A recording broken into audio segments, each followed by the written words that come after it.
नमस्कार, आप देख रहे हैं ABC 24। मैं हूं आपके साथ राहुल सिन्हा। मध्य प्रदेश की खबरों के इस बुलेटिन में आपका स्वागत है। और बुलेटिन में सबसे पहले आपको कोरोना से जुड़ी तमाम अपडेट्स आपको बता देते हैं। मध्य प्रदेश में आज 179 नए कोरोना पॉजिटिव मिले हैं। तो मध्य प्रदेश में कुल कोरोना पॉजिटिव केस की संख्या अब 11,903 हो गई है। आज मध्य प्रदेश में 135 मरीज ठीक होकर डिस्चार्ज भी हुए हैं और अब तक प्रदेश में 9,015 मरीज ठीक हुए हैं। मध्य प्रदेश में एक्टिव मरीज की संख्या अब 2373 है और अब तक मध्य प्रदेश में 515 लोगों की कोरोना से मौत हुई है। आज मध्य प्रदेश में 7,031 जांच सैंपल लिए गए। भोपाल में 47 और इंदौर में 41 नए मरीज मिले। राजगढ़ और खरगोन में 18 नए पॉजिटिव मिले हैं, तो जबलपुर में 13 नए कोरोना पॉजिटिव मिले हैं। नवीन सिंह हमारे सहयोगी फोन लाइन पर जुड़े। नवीन, जिस तरीके से कोरोना मरीजों की संख्या बढ़ रही है वैसे ठीक भी हो रहे हैं। फिलहाल क्या अपडेट, क्या ये संख्या बरकरार है? देखिए, मध्य प्रदेश में लगातार कोरोना संक्रमित मरीजों के मिलने का सिलसिला जारी है। बीच में पिछले अगर मैं 48 घंटों की बात करूं राहुल, तो पिछले 48 घंटों में थोड़ी राहत भरी खबर थी कि 20 से 22 पॉजिटिव मरीज मिले थे। लेकिन आज ही एक दिन में इतने सारे मरीज मिलना मध्य प्रदेश के लिए चिंता की बात है। और खासकर मैं भोपाल की अगर बात करूं तो भोपाल के लिए भी बड़ी चिंता की बात है। इस तेजी से इतने सारे संक्रमित मरीज मिले। हम ये मान के चल रहे थे पिछले कुछ दिनों में अब धीरे धीरे कोरोना संक्रमित मरीजों के मिलने का सिलसिला थमेगा। लेकिन मध्य प्रदेश में कोरोना संक्रमित मरीजों का आंकड़ा 11,000 के पार जा चुका है। एमपी में आज अगर मैं बात करूं कुल 11,903 आज की तारीख में केस रजिस्टर्ड हैं कोरोना पॉजिटिव के।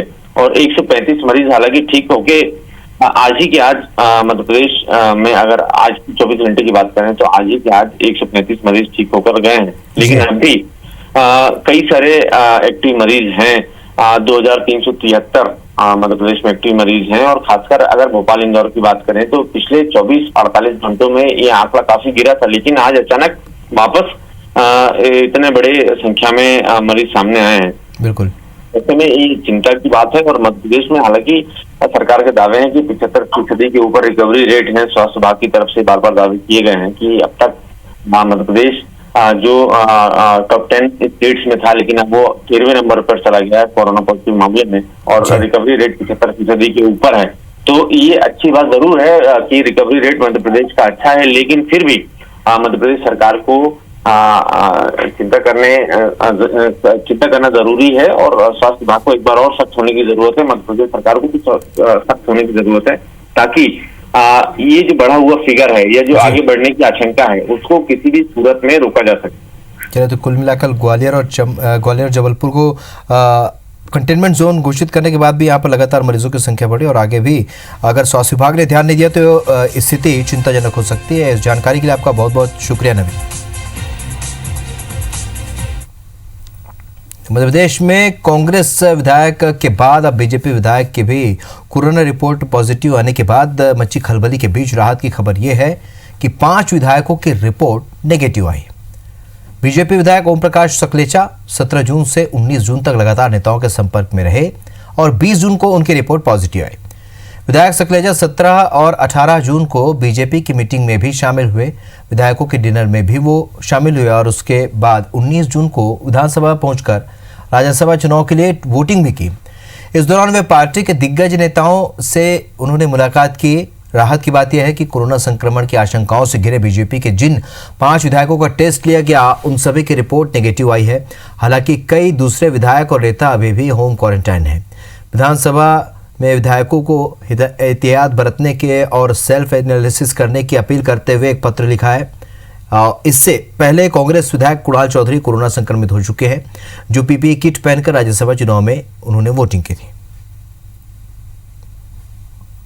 कोविड जिन कारणों से आम आदमी को लग सकता है उस कारणों से बड़े आदमी को भी हो सकता है।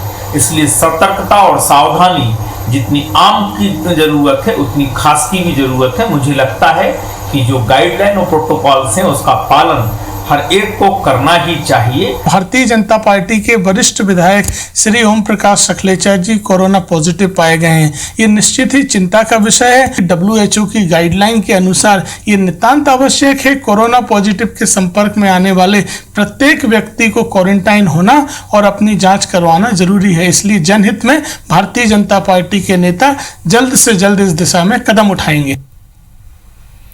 मध्य प्रदेश में कोरोना को कंट्रोल करने लगातार कोशिश जारी है और आज जबलपुर और ग्वालियर जिले में टोटल लॉकडाउन है ताकि कोरोना की चेन को तोड़कर लोगों को संक्रमण से बचाया जा सके। टोटल लॉकडाउन की 2 तस्वीरें हम आपको दिखा रहे हैं। जबलपुर में आज टोटल लॉकडाउन है। हालांकि अति आवश्यक वस्तुएं जैसे दवाई, पेट्रोल पंप और गैस एजेंसी को छूट दी गई है। इसके साथ दूध और सब्जी की दुकानें सुबह और शाम को खुल सकेंगी, लेकिन 2 पहिया और 4 पहिया वाहनों पर पूरी तरह से पाबंदी लगाई गई है। इधर ग्वालियर में भी आज टोटल लॉकडाउन है।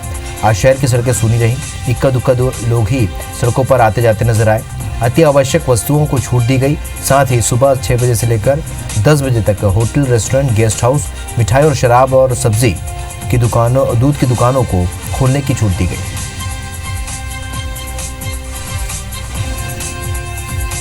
तो ग्वालियर और जबलपुर इन 2 जगहों पर टोटल लॉकडाउन प्रशासन ने रखा और जिस तरीके से कोरोना के नए मरीज बढ़े हैं, लेकिन अति आवश्यक वस्तुओं में छूट दी गई।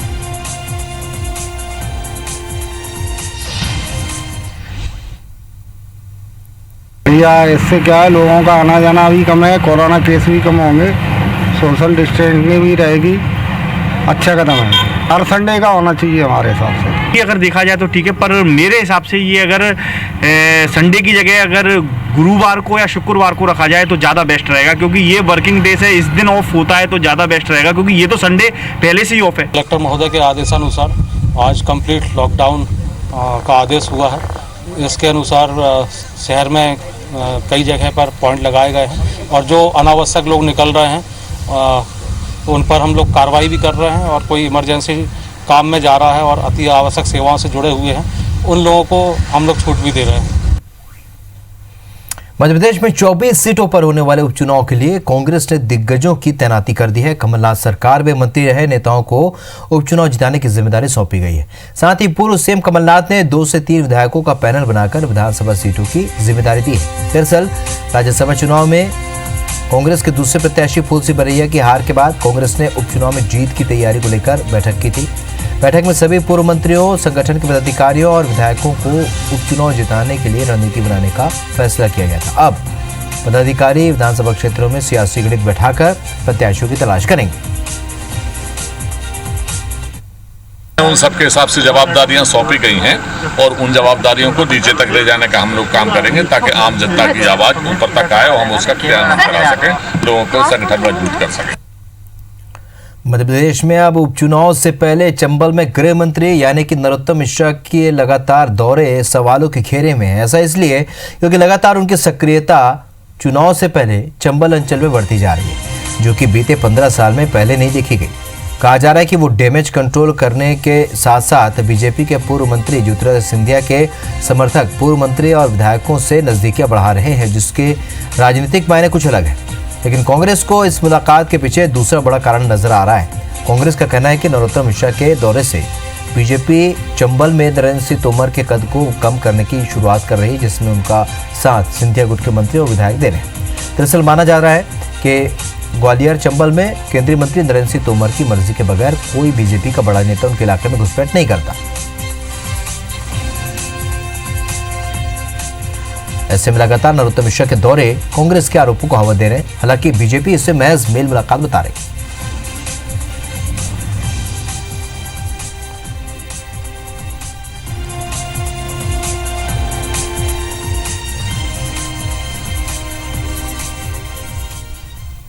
तो आपको बता दें कि ग्वालियर चंबल में नरोत्तम सिंह के क्षेत्र में अब नरेंद्र सिंह के क्षेत्र में नरोत्तम मिश्रा की सक्रियता पर सवाल उठने लगे।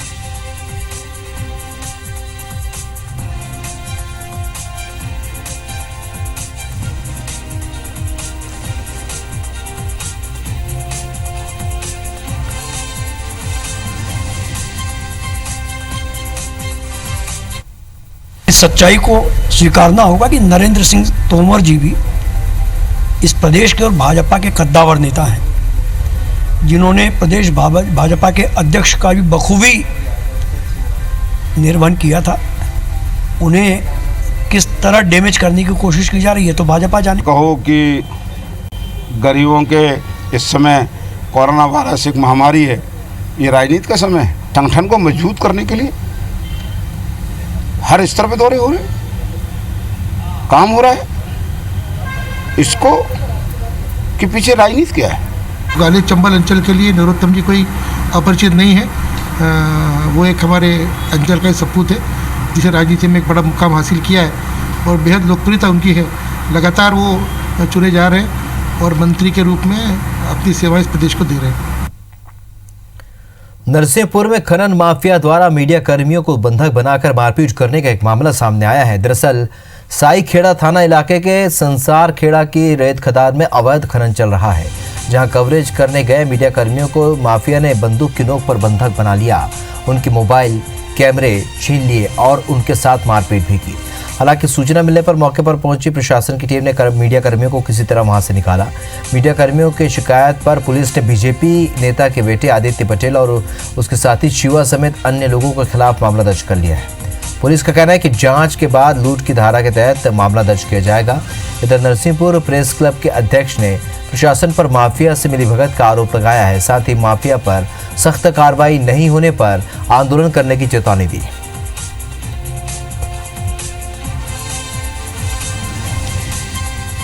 दो लोग अन्य थे जो दूर से बंदूक दिखा रहे थे, जिसके कारण जो है उन्होंने झपट के कैमरा और 2 मोबाइल हमसे छीन लिए और तत्काल वहां से भाग खड़े हुए, जिसमें कुछ धाराओं के तहत उनके तहत FIR हो गई, पर अभी तक किसी गिरफ्तारी नहीं हुई है। रेत माफियाओं ने जो पत्रकारों के ऊपर हमला किया है, इसकी सब लोगों ने बहुत कड़े शब्दों में निंदा की है और चूँकि पत्रकारों का एक अपना तरीका है अपने विरोध प्रदर्शन का, उस तरीके के साथ कोरोना का काल चल रहा है और हम लोगों ने आगे रणनीति बनाई, पूरे जिले में अवैध उत्खनन हम लोग रोकने के लिए सतत प्रयास करें। जो भी अभी जो सामने तथ्य आए हैं प्रथम दृष्टया उनके आधार पर कार्रवाई की गई है। इसके बाद बयान जो विवेचना में जो बयान दिए जाएंगे, कथन दिए जाएंगे, उसमें जो भी तथ्य आएंगे वही उस पर डिपेंड करेंगे कि विवेचना किस हो।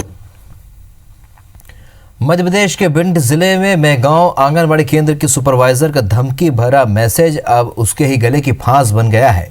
मैसेज खूब वायरल हो रहा है और इस मैसेज में सुपरवाइजर ने अपनी कार्यकर्ताओं को लिखा है कि भोपाल से फोन आए तो कहना कि पोषण आहार नियमित बंट रहा है। इस मैसेज के वायरल होने के बाद महिला बाल विकास विभाग में हड़कंप मचा हुआ है।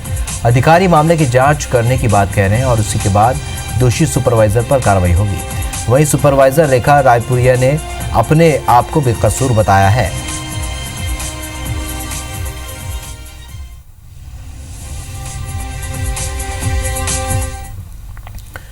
ग्वालियर के थाटीपुर थाना क्षेत्र के गल्ला कोठार में एक प्रेमिका ने प्रेमी मोहन के ऊपर खौलता तेल डाल दिया, जिससे वो गंभीर रूप से घायल हो गया, जिसे अस्पताल में भर्ती कराया गया। जानकारी के अनुसार 20 जून को सुबह 5 बजे प्रेमिका उठी और तेल गर्म करके सो रहे प्रेमी मोहन के ऊपर डाल दिया। गंभीर हालत में वो भागकर अपने भाई के घर पहुंच गया, जहां परिजनों ने उसे अस्पताल में भर्ती कराया। दुर्घटना को अंजाम देने के बाद प्रेमिका थाने पहुंच गई, जहां उसने बताया कि प्रेमी ने उसके पति की हत्या की है और उसके साथ जबरन दुष्कर्म भी किया है। अब राजीनामा का दबाव बना रहा है। फिलहाल पूरे मामले की जानकारी होने पर पुलिस ने आरोपी प्रेमिका को हिरासत में ले लिया है और मामले की जांच कर रही है।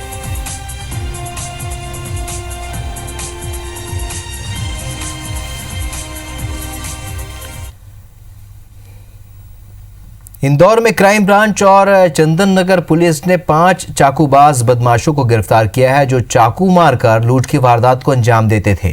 आरोपी के पास से 4500 नशे की टैबलेट और एक चाकू भी बरामद हुआ है। ये आरोपी राजस्थान से नशे की टैबलेट खरीदकर इंदौर में 5 गुना अधिक रेट पर सप्लाई किया करते थे। दरअसल पुलिस को सूचना मिली थी कि बदमाश नीमच से नशे की दवाइयां लेकर इंदौर आ रहे हैं, जिसके बाद पुलिस ने चंदन नगर थाना इलाके में चेकिंग शुरू की। तभी 2 बाइक से 5 लोग आते नजर आए, जिन्हें पुलिस ने घेराबंदी करके पकड़ लिया। ये आरोपी नीमच, मंदसौर और रतलाम में 1 दर्जन से भी ज्यादा वारदातों को अंजाम दे चुके हैं। रतलाम में इन पर 10,000 रुपए का इनाम घोषित था। पुलिस का कहना है कि इनका गिरोह हो सकता है जो नशीली दवा का अवैध व्यापार करता है। फिलहाल जांच की जा रही है।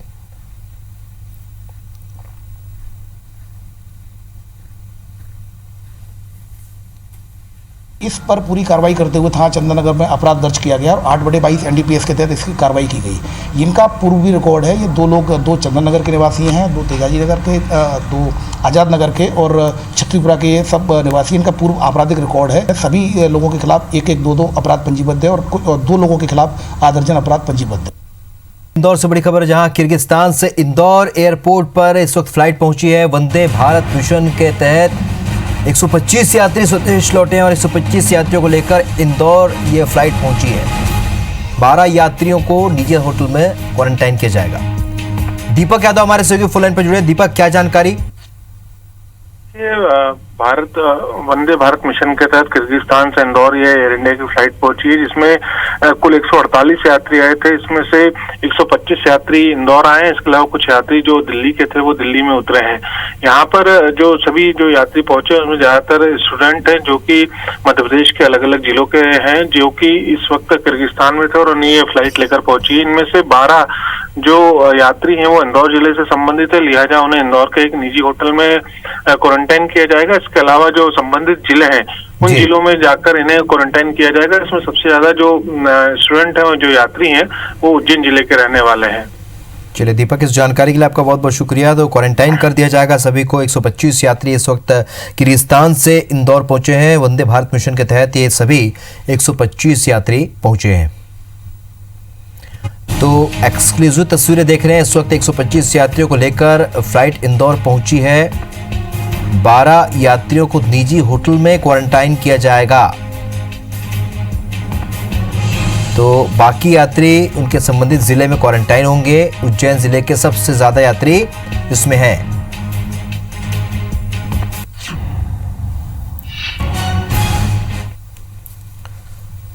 लॉकडाउन खुलने के बाद इंदौर में अपराधियों के हौसले बुलंद हो गए हैं।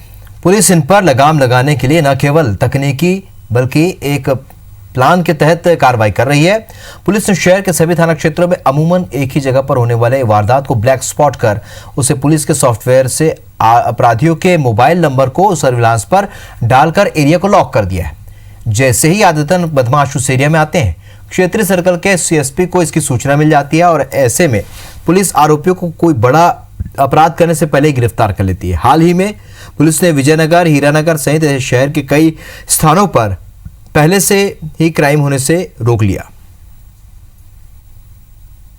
एरियाज़ को आइडेंटिफाई करके यहाँ पर के जितने भी जो बदमाश ऑपरेट करते हैं, इन बदमाशों पे कड़ी सतत निगाह रखी जा रही है। और जो दूसरी GPS और अन्य टेक्नोलॉजीज़ हैं उससे भी पुलिस उसका लाभ ले रही है और पुलिस उसके मदद से भी इन लोगों को आइडेंटिफाई एंड इन लोगों को कैच करने का काम करेगी। कहते हैं प्रतिभा किसी की मोहताज नहीं होती।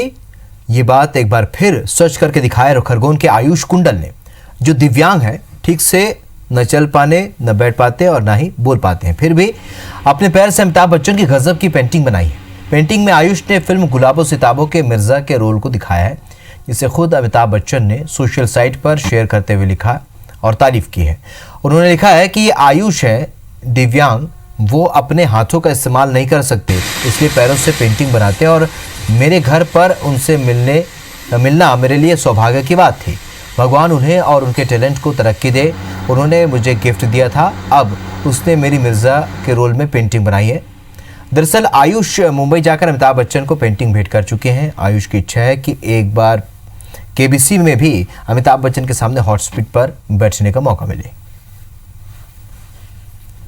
जन्म से ही दिव्यांग है और इसने ये पैरों से पेंटिंग बनाता है और अभी हाल ही में इसने गुलाबो सिताबो अमिताभ बच्चन की नई मूवी आ रही है, उसकी मिर्जा जी की पेंटिंग बनाई है इसने और इसको मतलब अमिताभ बच्चन का बहुत बड़ा फैन है ये। ग्वालियर से इस वक्त एक बड़ी खबर मिल रही है। यहाँ चलती कार में आग लग गई। मेला ग्राउंड के पास इस कार में आग लगी है। मौके पर फायर ब्रिगेड की टीम पहुंच चुकी है। कार पर सवार फैमिली बाल बाल बची है। गोला का मंदिर थाना इलाके की घटनाएं, तस्वीरें आपके सामने, एक्सक्लूसिव तस्वीरें आप देख रहे हैं। ग्वालियर में चलती कार में आग लगी है। मेला ग्राउंड के पास आप देख सकते हैं तस्वीरों में किस तरीके से इस कार पर आग लगी। मौके पर फायर ब्रिगेड की टीम पहुंच चुकी है। इस कार में एक पूरी फैमिली सवार थी जो कि बाल बाल बची है। नासिर गौरी हमारे सहयोगी फोन लाइन पर है। नासिर, कैसे लगी आग और क्या जानकारी है अभी तक? देखिए राहुल, अभी फिलहाल आग के कारणों का खुलासा नहीं है, लेकिन शुरुआती तौर पर ये कहा जा रहा है कि जो गाड़ी का जो आगे का बोनट था वहां पर शॉर्ट सर्किट हुआ है और उसके बाद ही आग फैल गई है पूरी गाड़ी में। इस फैमिली में इस कार में जो स्विफ्ट कार है उसमें फैमिली पूरी सवार होकर जा रही थी, गोले के मंदिर की तरफ ये गाड़ी जा रही थी और उसी दौरान अचानक शॉर्ट सर्किट हुआ और धीरे से चिंगारी से ये पूरी गाड़ी में आग स्टार्ट हुई। आनंद फानन में जो लोग थे वो उसमें से गाड़ी से निकल कर भागे और उन्होंने फायर ब्रिगेड को कॉल किया है। तो कुछ ही देर में फायर ब्रिगेड पहुंची, लेकिन जब तक फायर ब्रिगेड पहुंची गाड़ी पूरी तरह से जलकर खाक हो गई है। ये गोरेसबंद थाना क्षेत्र का ये मामला है और जैसे कि आज पूरा टोटल लॉकडाउन है, लेकिन उसके बावजूद भी इस गाड़ी में सवार होकर एक फैमिली जा रही थी, ऐसा कहा जा रहा है। तो कुल मिलाकर देखेंगे एक बड़ा हादसा है, वो फिलहाल टल गया है क्योंकि इसके अंदर कई लोग और थे। अगर ये बड़ा हादसा भी हो सकता है क्योंकि जिस तरह की जो तस्वीरें हैं वो वाकई विचलित करने वाली है कि अगर इस पे मौके पे काबू नहीं पाया होता या लोग इस गाड़ी से निकल कर नहीं भागते तो एक बड़ा हादसा है वो हो सकता था। बिल्कुल बड़ा हादसा हो सकता था, साफ तौर पर तस्वीरों पर में नजर आ रहा है। और लॉकडाउन के बीच इस तरीके से परिवार का निकलना ये भी अपने आप में एक बड़ी लापरवाही को उजागर करता है। इस जानकारी के लिए आपका बहुत बहुत शुक्रिया नासिर।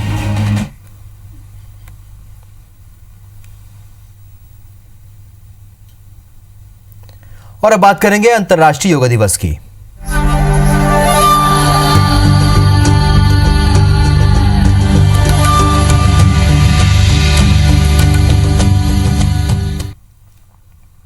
तो आज अंतर्राष्ट्रीय योगा दिवस के मौके पर मध्य प्रदेश के बीजेपी नेताओं ने भी जमकर योग किया। एक तरफ मध्य प्रदेश के मुख्यमंत्री शिवराज सिंह चौहान ने अपने अलग अलग आसन करके योग किया, साथ में उनकी धर्मपत्नी साधना सिंह ने भी योग किया। उन्होंने लोगों से अपील की है कि महामारी के इस दौर में योग से निरोग रहने के उपायों को जीवन में अमल करें।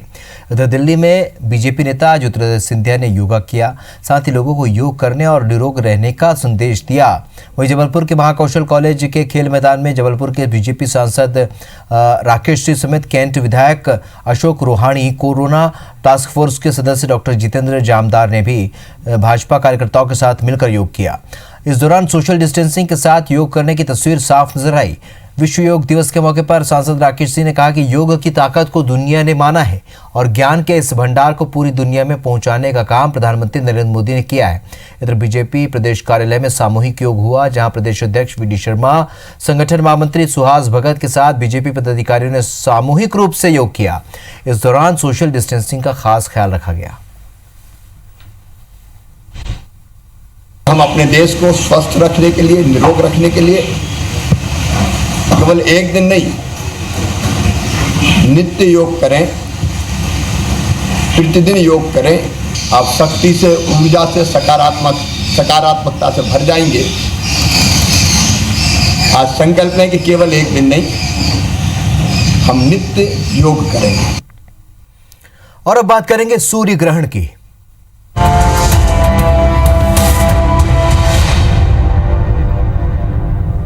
साल का पहला और सदी का सबसे बड़ा सूर्य ग्रहण आज लगा। सुबह 10:14 से शुरू हुआ ये सूर्य ग्रहण 1:38 तक चला। 3 घंटे 25 मिनट तक ग्रहण काल रहा। देश और दुनिया में से सूर्य ग्रहण की अलग अलग तस्वीरें भी सामने आई, जिसमें सूरज का आकार लगातार बदलता नजर आया।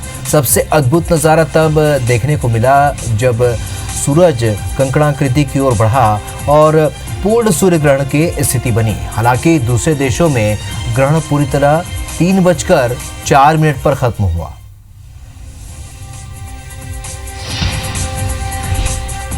तो ये 4 तस्वीरें आप देखिए सूर्य ग्रहण में। आज गांधीनगर, मुंबई और कुरुक्षेत्र, भोपाल में भी सूर्य ग्रहण का नजारा लोगों ने देखा।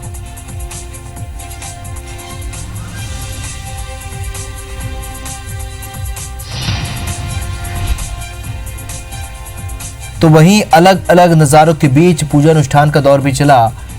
भोपाल, जबलपुर और उज्जैन की 3 तस्वीरें आप देख रहे हैं, जहां पर सूर्य ग्रहण को लोगों ने देखा और इस दौरान पूजा अनुष्ठान और कीर्तन का दौर भी चलता रहा।